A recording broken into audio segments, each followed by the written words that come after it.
Get the United States indifference and people will continue to bankroll the wars. And so our job is to keep on telling the stories as best we can of those who are trapped inside the war zones, who cannot escape, who will tell us again and again and again that there is nothing humanitarian when, for instance, in Afghanistan, 400 people are displaced every single day by the war. So an important part of our conference and our networking this weekend is the opportunity to have with us some of our European colleagues who are central to the international struggle against NATO and militarism. So I'd like to invite the delegation from the French National Network Against NATO and the War in Afghanistan to come up here and give us a 2-minute shout out. And also our friend from OFAG, which is the Swedish War Resisters International. My name is Pierre Villard. I'm the chair of Le Mouvement de la Paix in France.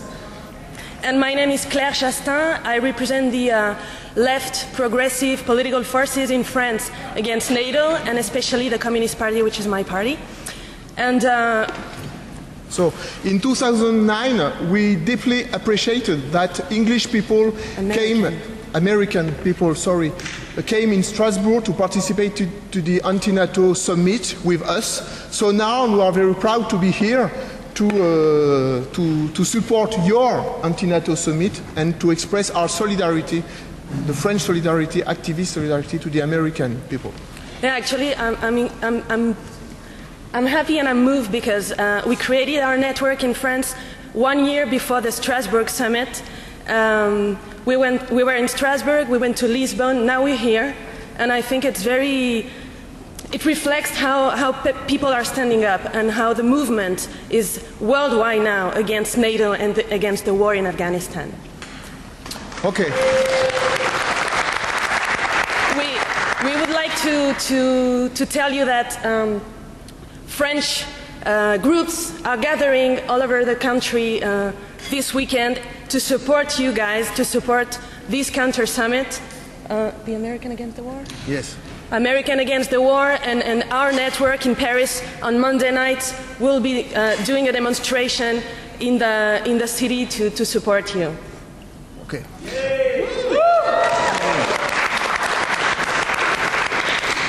As you know, we have a new French president, François Hollande. Not the best, but we could not have done worse than Sarkozy. So. Yes. So he's in Camp David today. He will come to Chicago tonight for the NATO summit. It will be the first one for him. But for us, it's not the first one. We have some advance on it. We have experience, yes, actually. we have some experience. So we have some proposal to make to him. Yeah, actually, we would like to tell him that he should be listening to the people. We elected him with a clear mandate. We elected him on the ground of his proposal to withdraw the troops from Afghanistan before the end of 2012. Not in 2013 or 14, before the end of 2012. So we really are asking him to keep this promise, because we are going to be watching him. He's under scrutiny now. And really, we would like to ask you guys to also, maybe tomorrow in the demonstration, remind him that he can really make a difference. Thank you. Thank you.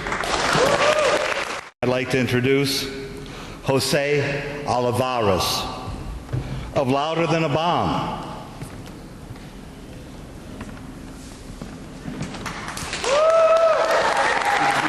Good. Jose is inspired by extraordinary moments of beauty. He teaches poetry workshops all throughout Chicago. Let's welcome Jose Olivares. Let's see. Hey, what's up, everybody? How you doing? So a lot of the poems that I'm going to read today, or a few of them I should say, are are more angry than filled with love. And there's a particular reason for that, and I'll get into that. But anger is its own sort of love, I think. But the first one, just to show that George isn't a liar, is going to be about the things that inspire me, the different things that I love, that I see on a regular, everyday basis, especially during the summer. So this first poem is called Glow. It was love that hunched me over the soft, dull glow of a computer screen on the first warm, shiny spring day of the year. The first day the paletero man pushed his cart, rang his bell.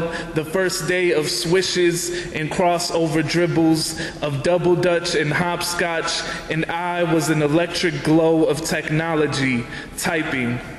That was love. Love for the paletero man, for paletas de coco, for the song of his bell. It was love for the hoopers, for the snap of nets, the clang of missed shots. Love for the double dutch jumpers, for the rhythm of rope, for the bounce of legs, for the chants and songs of hopscotch, for all the pebbles thrown, for the sun new and shiny in April, for the thawing of bones. I was an electric glow of love, plucking life and keys singing. It was love for the thing that made me want to stay out. It was love for the thing that made me stay in the house. That's that poem.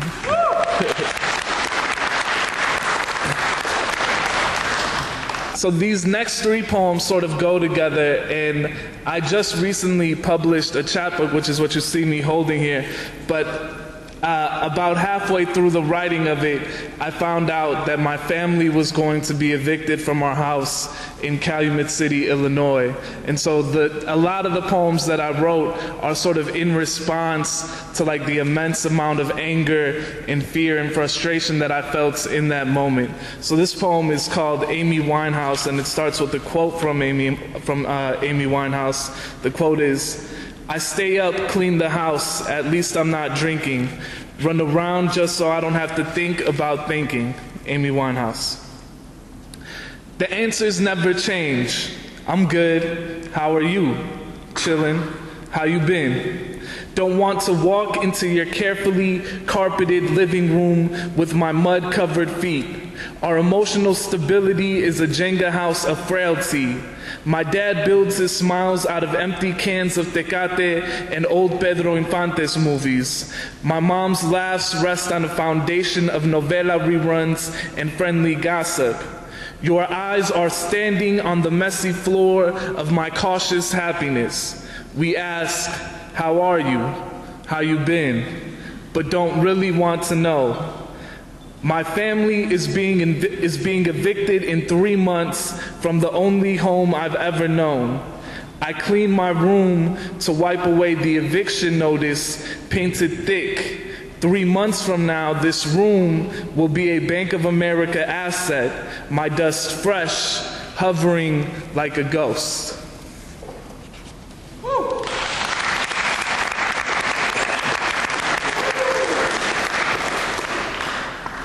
So this is the next poem. This one is called Repossessed.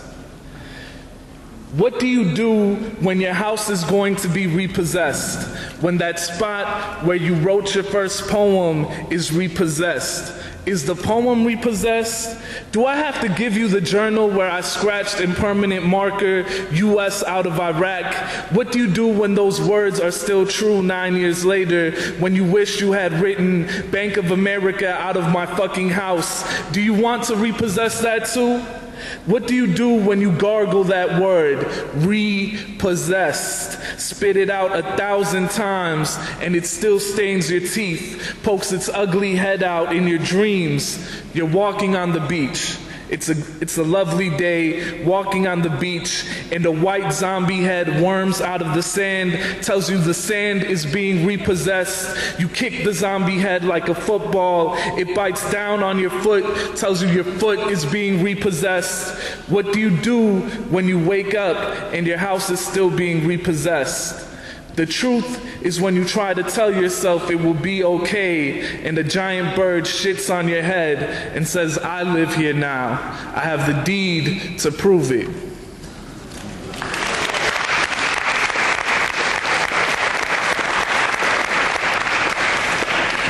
And then this last one is about assaulting bankers. I don't really assault bankers, but sometimes I fantasize about it.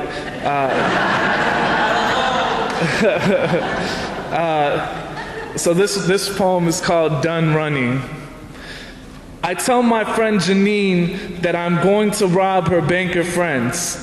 That as soon as she points them out, I'm going to throw elbows like overdrawn notices, because I know they got foreclosed homes resting in their wallets, got taxpayer bonuses in their savings, and I got my dad's debt waiting like a cartoon anvil over my head.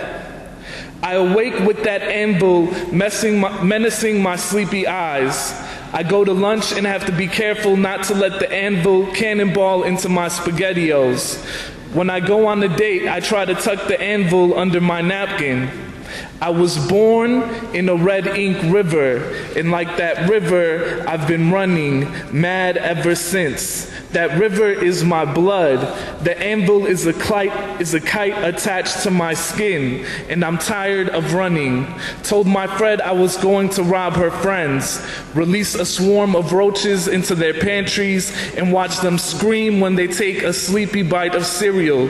I want to terrorize them, wait outside of their jobs with the Louisville Slugger. I want them to wake up and stare at the menacing anvil of my fists, show them the fury of a river flooding. Thank you all very much. We'll now begin with our speakers, and we ask that you check your program for their bios. Our first speaker will be Kathy Kelly.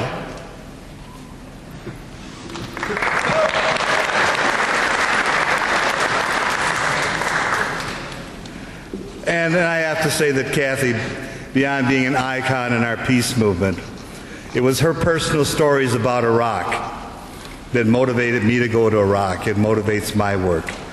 Thank you, Kathy. Let's all welcome Kathy Kelly.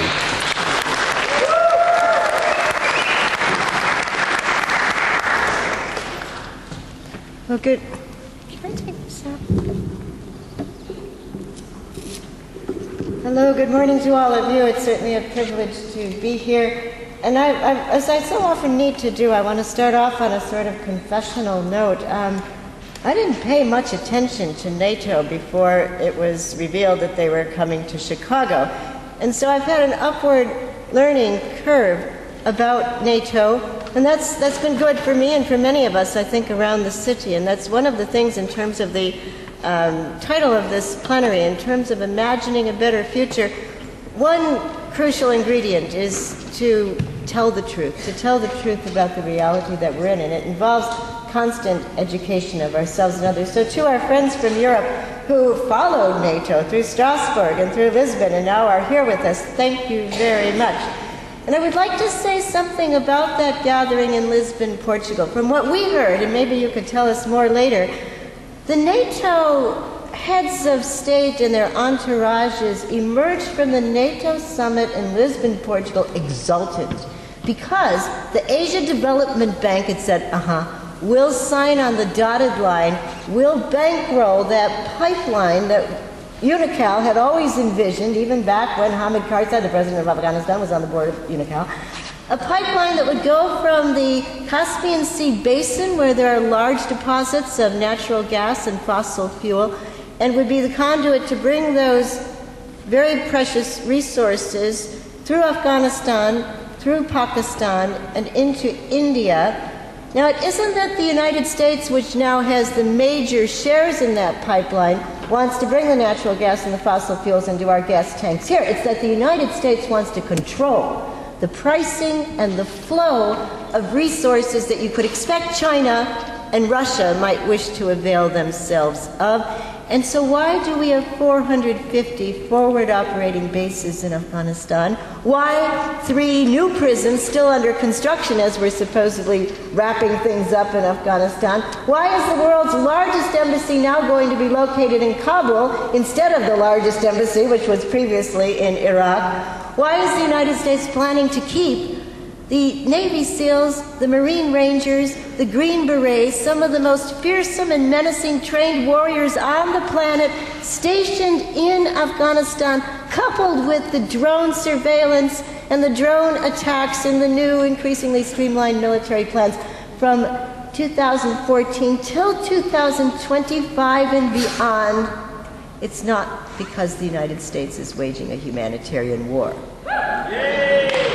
The United States wants to keep controlling the pricing and the flow of resources, and not only are they interested to build the Tapi pipeline, which is now under construction, and of course if the Taliban come and blow it up, then they have to start all over again, so they want to have security elements stationed all along that pipeline route. But also Hillary Clinton chirps about the new Silk Roads, and these will be roadways to extract rare earth minerals, precious iron ore, other minerals that are being discovered inside of Afghanistan. But there's a man named John Tierman who is the chair in the Massachusetts Institute of Technology program for doing research. John Tierman was gobsmacked that after he had put out a report that showed, and it was conducted by Johns Hopkins University, it was printed in the Lancet, that 668,000 Iraqis were killed after the United States had invaded in 2003. 660,000 people by 2006 were estimated to have been killed.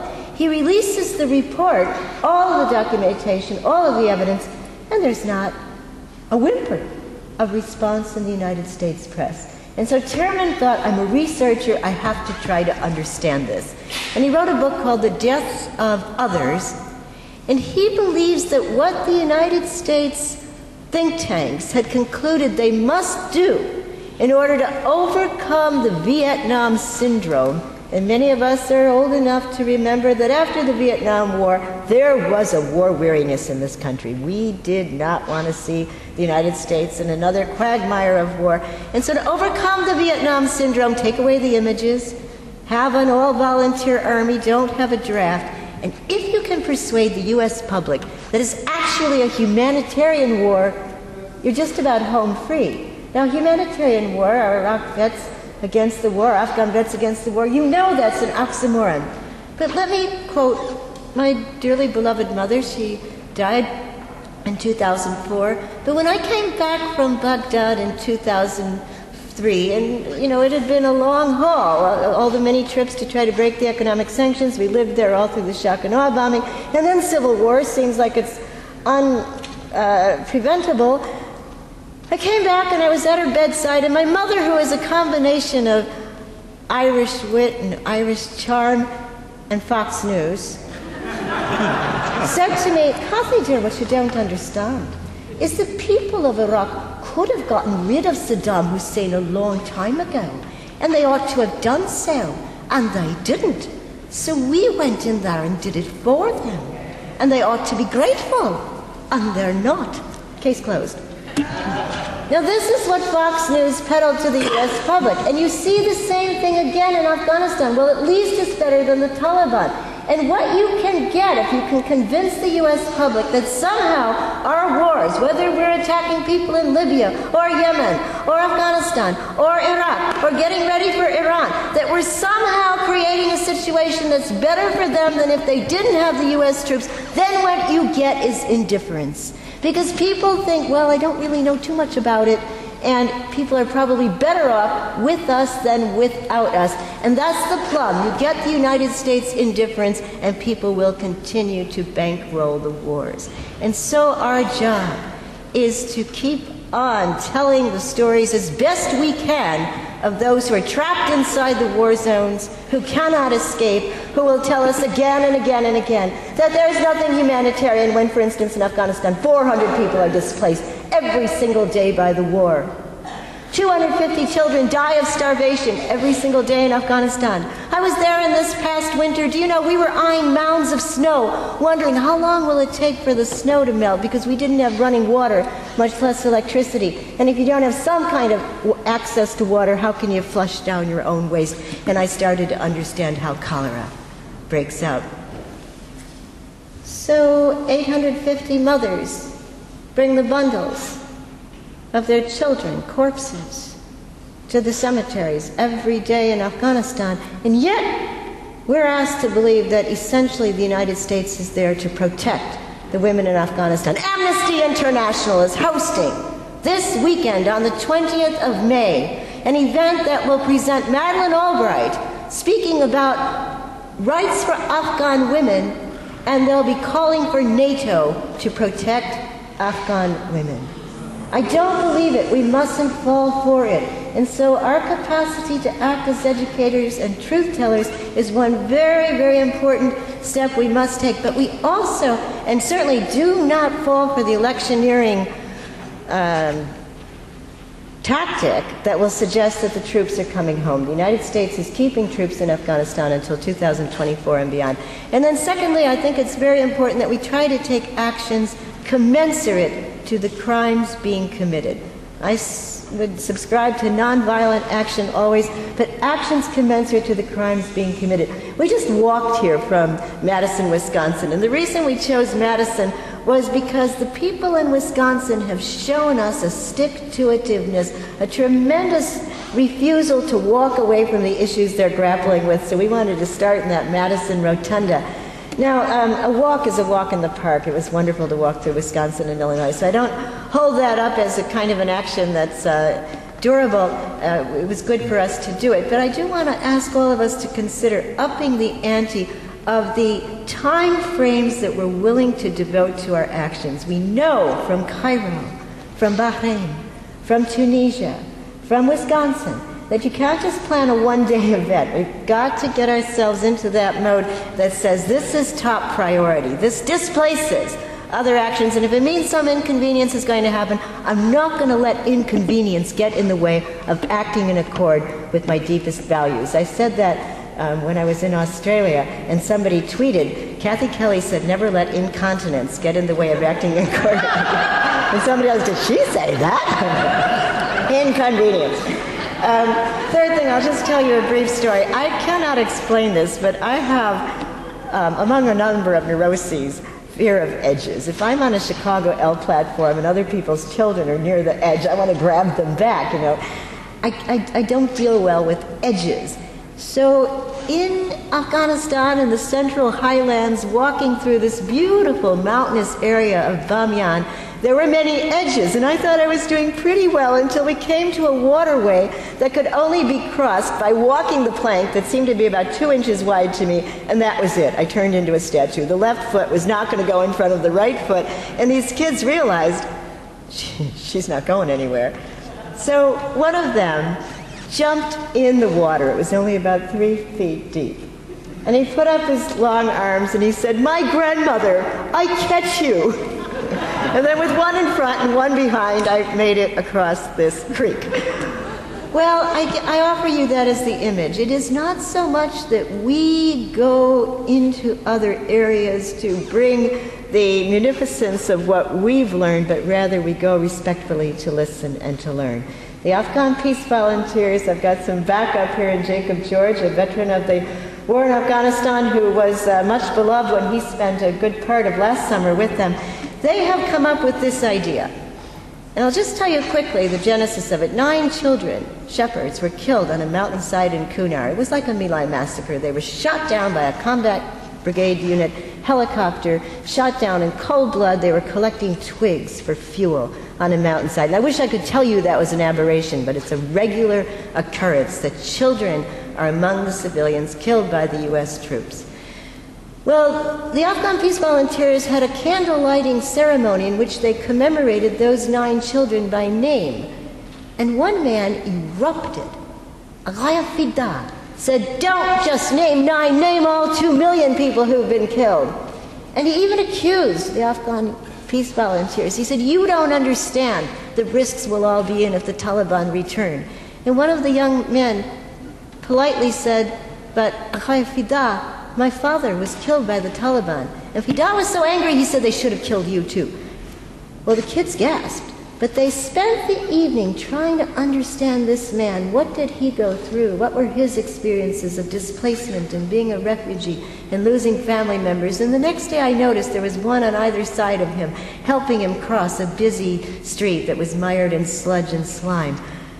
And they listened to what he said about remembering all 2 million. And now they want all of us to join them in lighting 2 million candles to commemorate the 2 million people killed in Afghanistan. It's a pretty easy step in some ways. And then call on the UN to negotiate a ceasefire in Afghanistan. So some of us will fast across from the UN for 10 days here in the United States, building up toward this opportunity for people all around the United States and the world to join in lighting 2 million candles on December 10th. Mairead Maguire and Ann Wright have agreed to be with the young people in Kabul. Please be with your people. December 10th, 2 million candles for peace, and let's light a fire under ourselves, within our communities, knowing that there's no greater call or demand on our lives than to be the alternative to NATO. NATO is a history of missed opportunities that has undermined the possibilities for peacemaking that have always been there. So let us all be about the things that make for peace, rubbing shoulders together and taking actions in our communities and beyond. Thank you.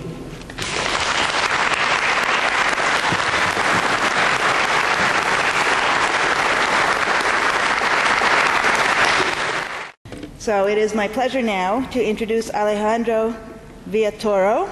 He is a 12-year Army Reserve veteran based out of Hobart, Indiana. He took part in the invasion of Iraq in 2003 and returned from Afghanistan in August of 2011 after spending a year there. He's been a member of IVAW, Iraq Veterans Against the War, since 2007. And before Alejandro speaks, I'd like us to give a big shout out to our colleagues from IVAW who are here with us today.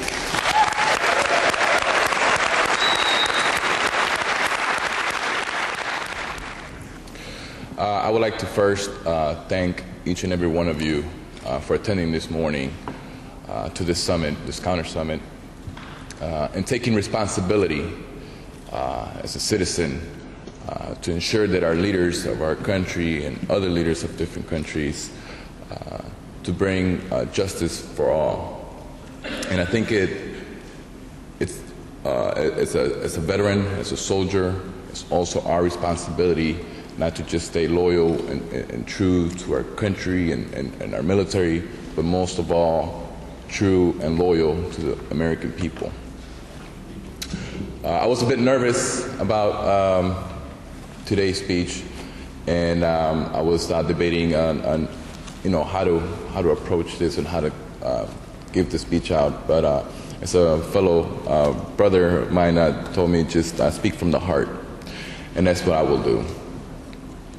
I ended up joining the Army Reserves prior to 9/11 during my senior year, and I shipped off to basic training in August of 2001.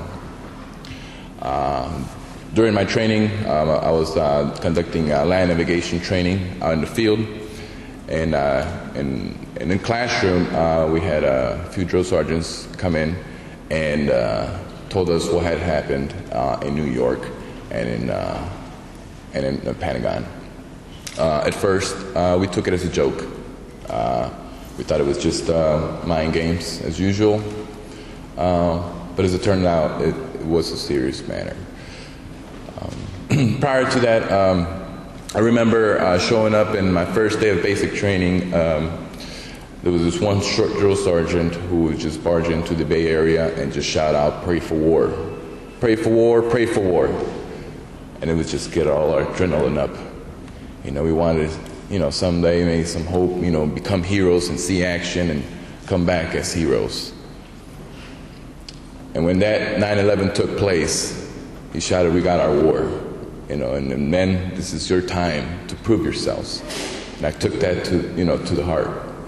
I swore to defend and protect my country and to bring justice to those who had attacked 9/11.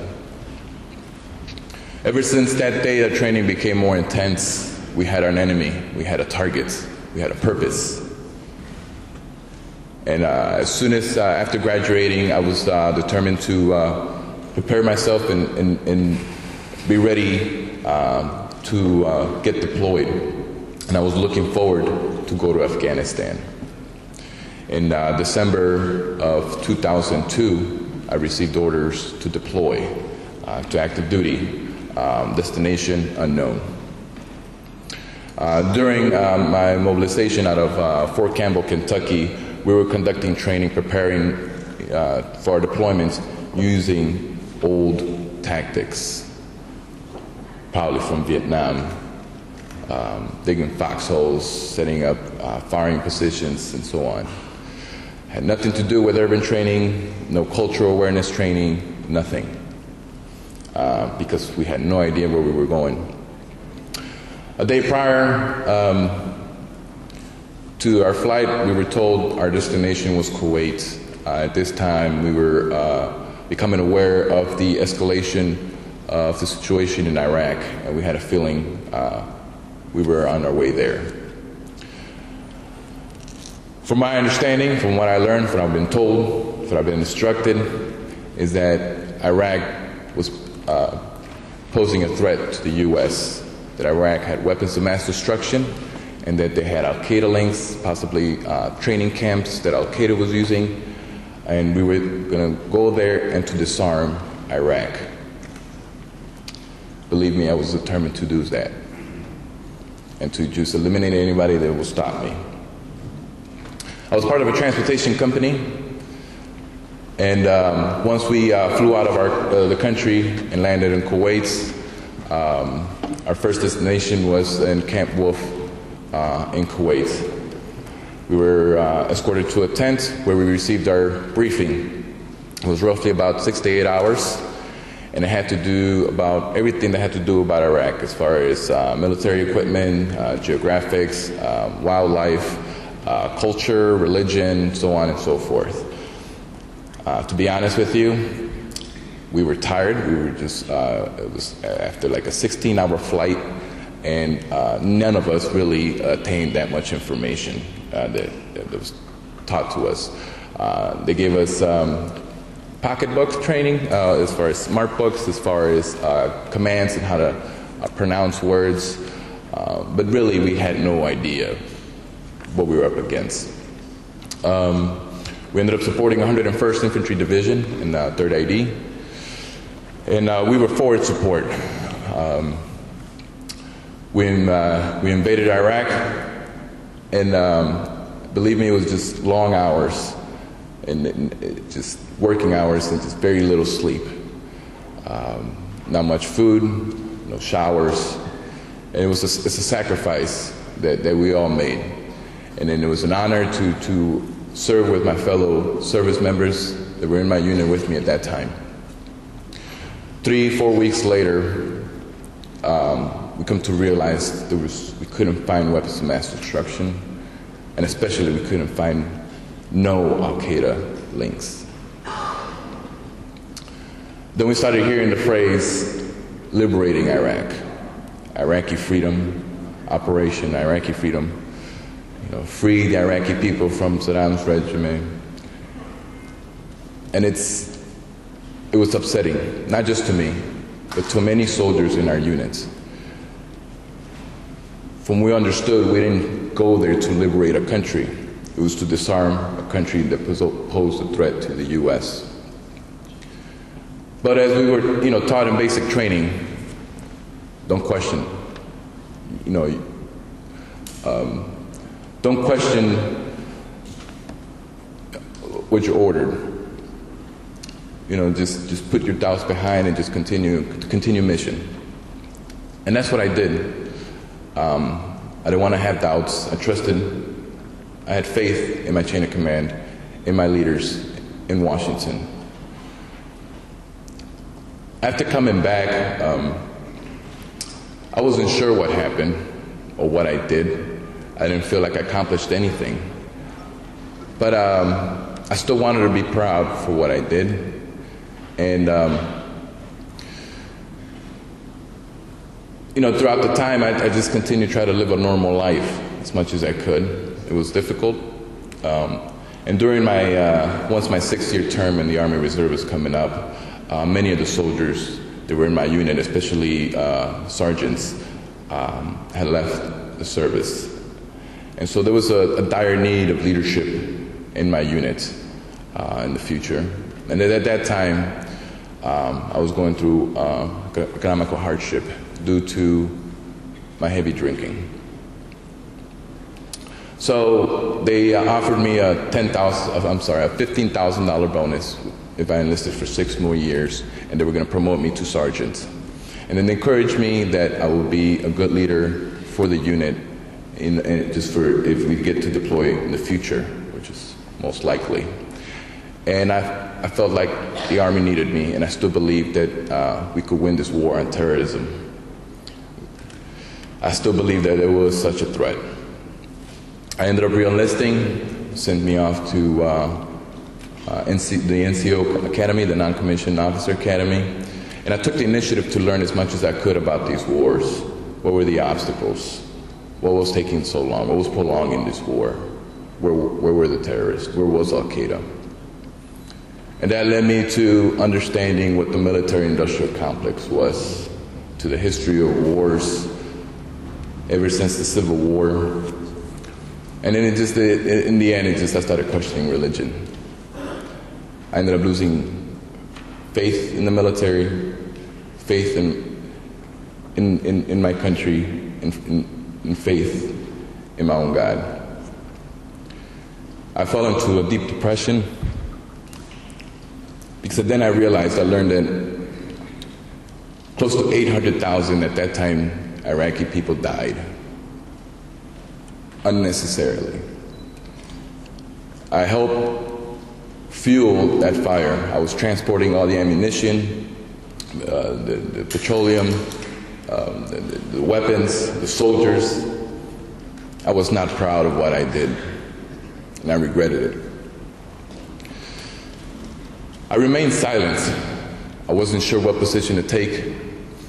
I wasn't sure if I should just continue the service. It was a struggle that I kept inside for a long time.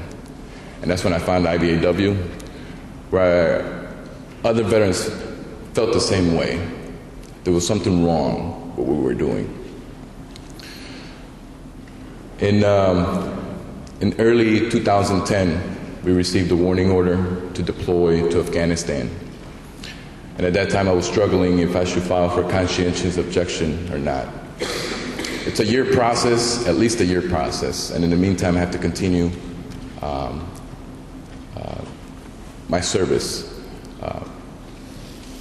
During that time, debating if I should go or not, I was looking at the training that my soldiers were going through, and there was inadequate. We ended up going to Fort Hunter Liggett in California for a refresher course on basic combat training, infantry training.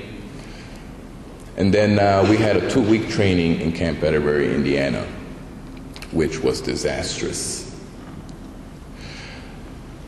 We were not trained with any equipment that was being used in Afghanistan. In Afghanistan, they are currently using the MRAP vehicles, mine-resistant ambush-protected vehicles. And they were using new technology, GPS systems such as the Blue Force Tracker and daggers and so on and so forth. Just all the buttons and whistles, if you will. What we received instead is that we were operating on Humvees that were phased out already, with no radio equipment, no communications equipment, no support at all. And every single one of my leadership could testify about that. And I became extremely concerned. I tried to raise this issue with my commander by using the open door policy, and he shut me down. At this time, it was only about weeks away into deploying, and with the advice of my fellow IBAW members, we had to take immediate action, and we initiated a congressional investigation. That brought in a lot of problems with my unit because they thought I was going to stop the deployment. I received threats from soldiers because they needed this deployment because of economical reasons. They had no jobs. They had to pay bills. They had to feed their families. Most of them had volunteered to come with us, a good 40% of them. Most of them coming from Michigan and Ohio who had lost their jobs. I had a 40-year-old sergeant who ended up re-enlisting because he got laid off by Ford, and he had to do this. During my time in Afghanistan, our main mission, we were part of Obama's surge of 60,000 troops to win the hearts and minds of the Afghan people. And it was supposed to be the turning point of this war, the beginning of the end. But as you can see due to recent events, and it's not just bad apples, it's everybody, of soldiers committing war crimes, we had lost that trust. I had tried to engage as much as I could with the Afghan people, and I tried to reach my hand out and ask what's going on, what's wrong, what do they need. And they don't need our presence there anymore. What they need is jobs. What they need is security. What they need is medical care.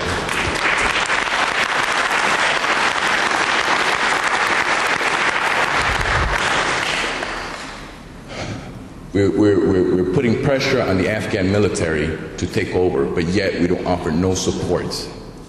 Most of the Afghan soldiers who become injured in the line of duty have no medical support in Afghanistan. They have to travel to Pakistan to get the adequate medical needs.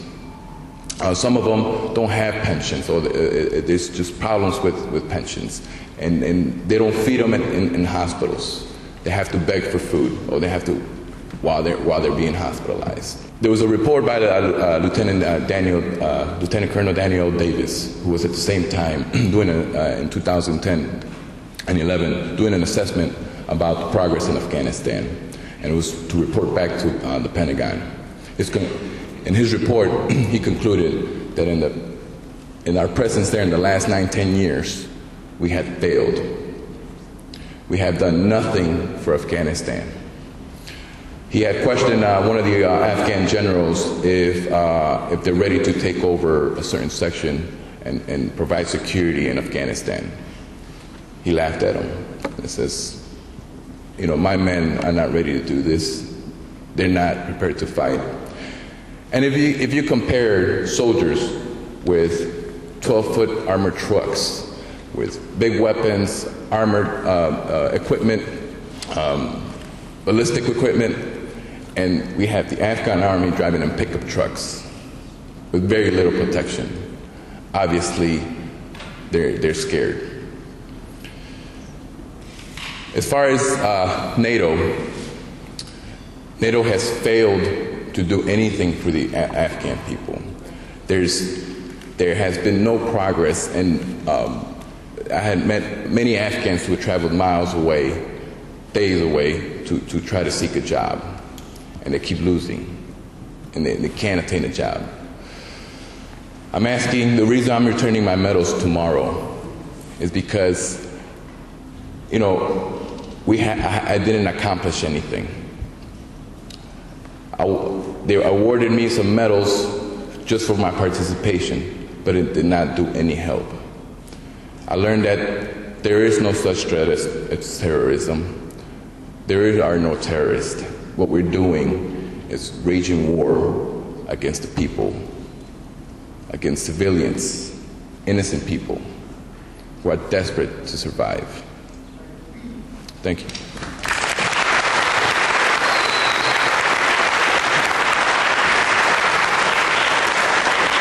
Alejandro, from the Immigrant Youth Justice League. Tanya Unzueta. Tanya.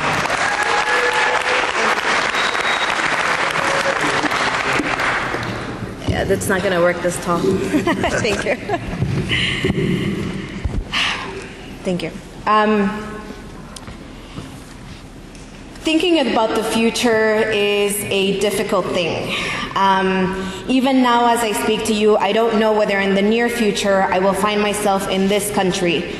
Not by choice, but really by the violent uprooting from my community through deportation and attrition policies that the United States has been carrying on. But while I'm still here, I want to be able to speak about my experience as an undocumented immigrant living in the United States. which comes honestly with a mixture of privilege and oppression and complacency and the corresponding resistance that every population under an oppressive system experiences. I'm reminded often of my privilege at gatherings like this one, where we think a lot about the effects that institutions like NATO have in other parts of the world.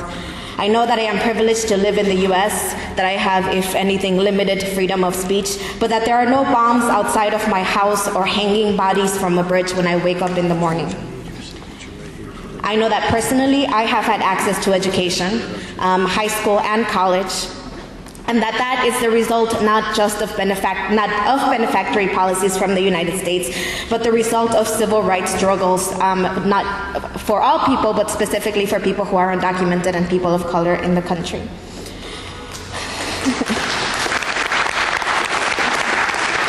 And it really hasn't been that long. It's only since 1987 that undocumented people in the country won the right to be able to access public education. And this is not to say that life is easy. Even those of us who are students, even those of us who have access to education, even those of us who have a job, live every day facing constant denial of our humanity.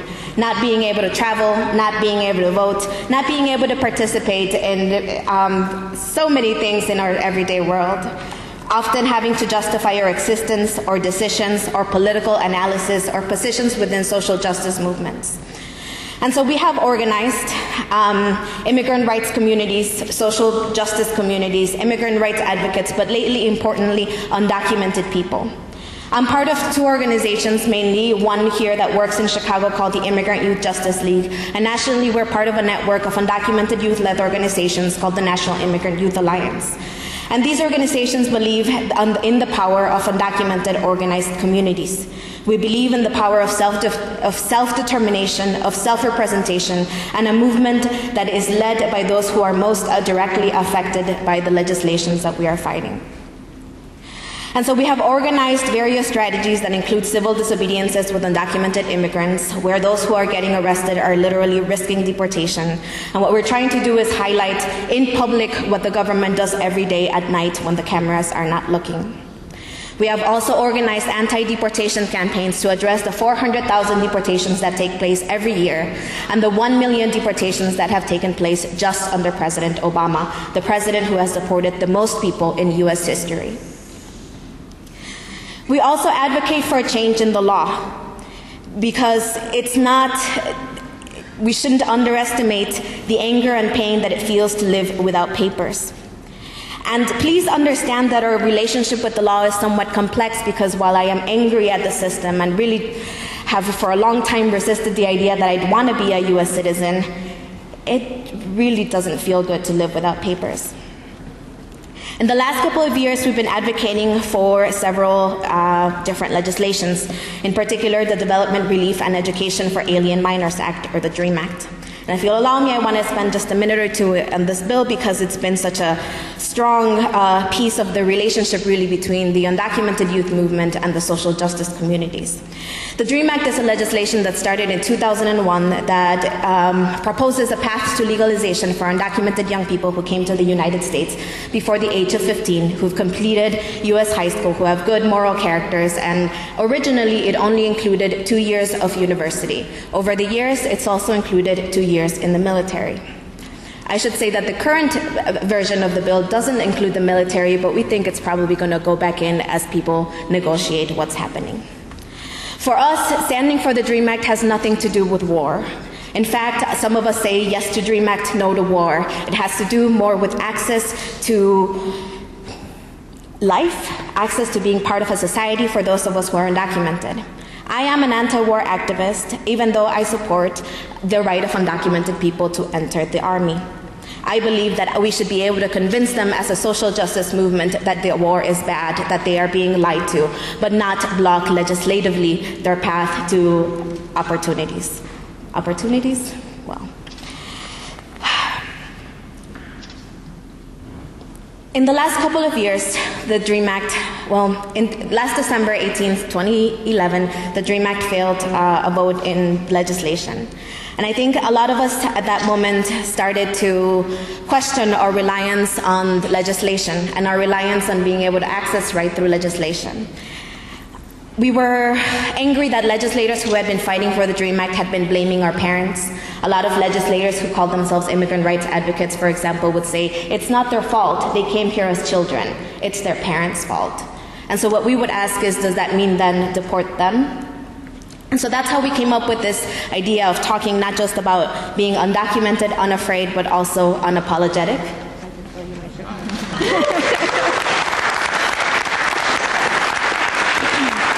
Because we wanted not just the government to know, but also those people who called themselves immigrant rights advocates, that we were not going to apologize for being here. And we were not going to apologize for our parents having brought us looking for a better life. And to be honest, in the last couple of years, we have kind of veered a little bit away from legislation. We started to dislike the word dreamers, as some people call those people who are DREAM Act advocates or who fall under the DREAM Act, because we really don't think that our identity should be tied to legislation. And even though we will continue to fight for a path to legalization and believe that the accountability of our actions is to those who are undocumented and to those who are living undocumented in the United States, we're also doing other types of activism, specifically against deportations, against policies like secure communities, against policies that criminalize our communities. And I also want to let you know that things will get harder before they get easier, not just for those of us who are immigrants, but for really entire communities who are fighting for social justice. In terms of my work, I believe that there's going to be more protests. There's going to be more civil disobediences where undocumented people get arrested. There's going to be more undocumented people being put in detention because 400,000 deportations a year is completely unacceptable. Thank you. So we are building our skills and our struggles, and we also understand that our struggles are connected. It is not a coincidence that the number of people in detention is rising just as the number of people in prison is. And it's also not a coincidence that we're mostly brown in detention and mostly African American people in the prison system. It is not a coincidence that there's increasing privatization of both of these institutions. It's not a coincidence that as war and poverty rages on in different countries, people become migrants. It is not a coincidence that the same institutions that build the walls along the border also build the instruments of war. There are interests in maintaining these divisions, these statuses, these imbalances of power, and it is up to us to fight them. I believe that as I think about the future, initially the first thing I think of is a future without deportation. On the way to the next step beyond deportation, I believe that we can build a social movement that acknowledges our privileges and differences, and that acknowledges that it is not just citizens who are in this room, but that there are people who are undocumented and people who are stateless who are part of our social justice movements.